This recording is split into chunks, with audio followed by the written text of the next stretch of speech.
사우디 석유시설 피격 사태로 국제유가가 출렁였습니다. 정부는 당장 큰 영향은 없을 것으로 판단했지만 사태가 장기화된다면 전략 비축유를 방출하는 방안도 고려하기로 했습니다.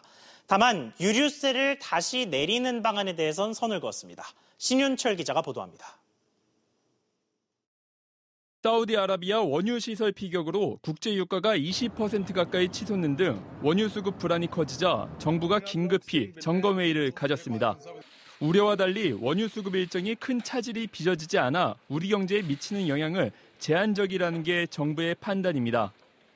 사우디산 원유는 대부분 장기 계약 형태로 도입 중이고 사우디 정부도 자체 비축유를 통해 수급에 차질이 없도록 하겠다는 입장을 밝히고 있으며 하지만 수습이 늦어지고 중동 지역 불안이 계속되는 등 사태가 장기화될 경우를 대비해 정부는 전략 비축유 방출, 수입선 다변화 등의 대책을 마련키로 했습니다. 지난해 말 기준 정부의 전략 비축유는 89일분 9,600만 배럴이며 민간 보유분까지 더하면 약 2억 배럴 가량입니다. 다만 유류세 인하 재논의 가능성에 대해선 정부는 시기상조라며 일축했습니다.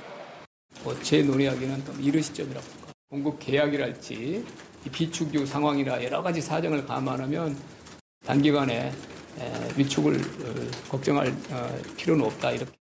하지만 이런 상황에서 정부의 유류세 인하 정책이 국제 유가가 내릴 때는 세금을 인하하고 유가가 오를 때는 세금을 인상하는 엇박자 정책에서 벗어나지 못했다는 지적이 나옵니다. 이에 따라 유류세를 국제 유가 흐름에 연동해 탄력적으로 적용하는 방안을 장기적으로 모색해야 한다는 주장이 다시 힘을 얻고 있습니다. SBS CNBC 신윤철입니다.